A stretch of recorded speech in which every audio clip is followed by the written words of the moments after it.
The executions of Nazi officials, the details history rarely explains. When the war ended, the world demanded justice. Cities lay in ruins, millions were dead, and the names of those responsible were known. Courts were convened, indictments prepared, and verdicts delivered before an audience hungry for moral closure.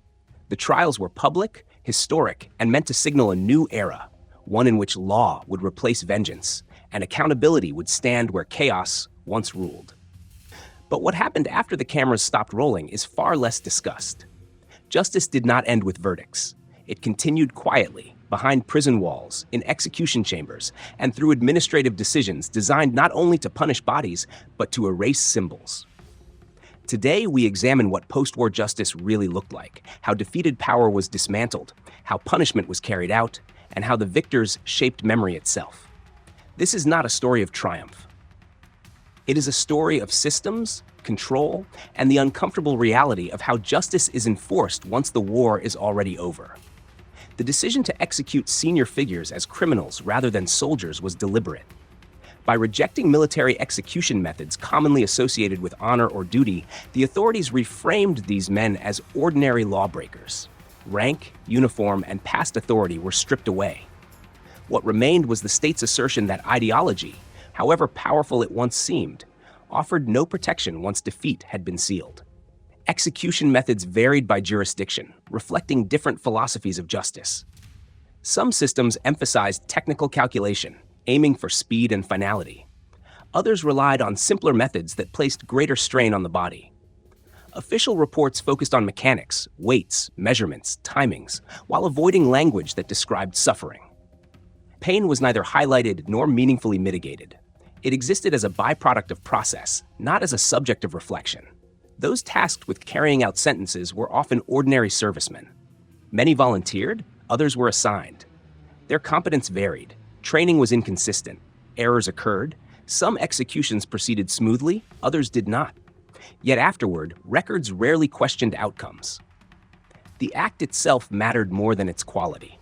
Justice in this context was defined by completion, not experience. Life in the final days before execution followed a rigid routine. Prisoners were isolated, monitored, and denied meaningful contact with the outside world. Conversations were restricted. Movements were logged. Guards were instructed to maintain professional distance, ensuring that personal sympathy could not interfere with procedure. The condemned were no longer individuals. They were cases awaiting closure. Psychological responses differed sharply. Some prisoners clung to ideological explanations, maintaining that history would vindicate them. Others withdrew into silence, conserving energy for an end they could not change. A few attempted last-minute appeals through expressions of remorse or cooperation, but such gestures were largely symbolic. Decisions had already been made. The machinery of justice does not reverse itself easily. The executions themselves were conducted with minimal audience. Public spectacle was avoided. Officials feared that visible punishment could generate either sympathy or resentment, both undesirable in a fragile post-war environment. Instead, justice was administered quietly, efficiently, and without ceremony. The absence of witnesses was intentional. Closure was meant to be administrative, not emotional. What followed execution was perhaps the most calculated aspect of the entire process. Bodies were treated not as remains deserving of ritual, but as potential symbols that needed to be neutralized. Graves were not marked. Names were concealed. Coffins were mislabeled. Remains were disposed of in ways that made commemoration impossible. There would be no sites of pilgrimage, no focal points for memory or myth. Personal possessions were handled with similar intent. Uniforms were destroyed. Insignia were defaced. Medals were dismantled, melted, or sold after their identifying features were removed. These actions were not acts of anger. They were acts of erasure. The goal was to separate material objects from ideological meaning, ensuring that nothing could be reclaimed as a relic of belief. At the same time, documents were meticulously preserved. Orders, letters, diaries, and trial transcripts were archived, cataloged, and studied. Unlike bodies and symbols, records were considered useful. They allowed the victors to define the historical narrative while maintaining an appearance of transparency. Evidence was not hidden. It was institutionalized.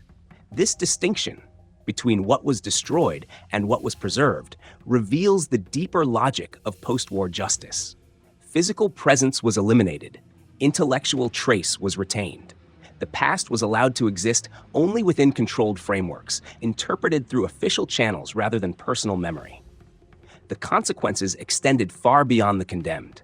Families were left in limbo, often stigmatized and isolated. Some changed names. Others emigrated. Children grew up carrying burdens they did not choose, navigating societies that remembered their relatives not as individuals, but as symbols of collective guilt. Justice punished the guilty directly, but its shadow reached much further. The broader population was also affected by how punishment was framed.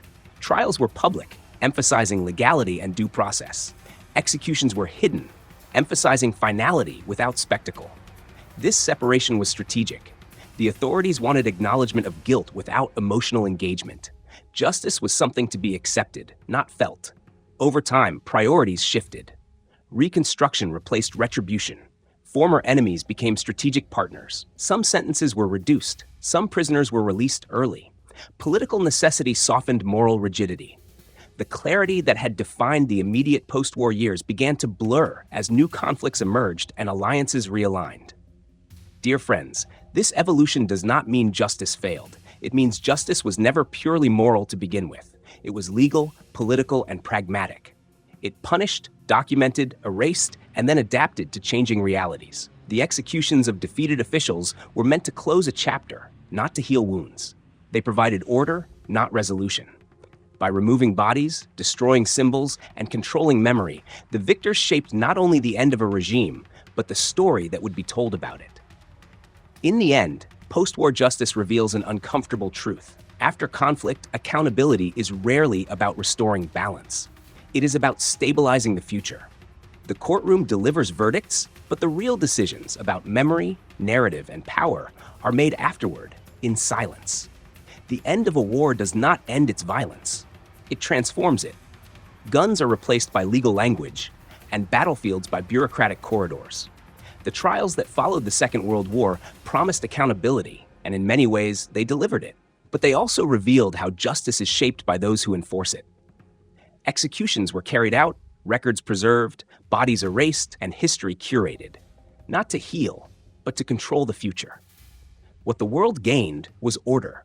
What it lost was simplicity. As we look back, the question is not whether punishment was deserved. It is whether justice, once institutionalized, can ever be morally complete.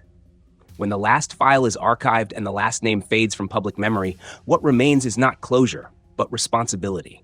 History does not end at the verdict. It begins there.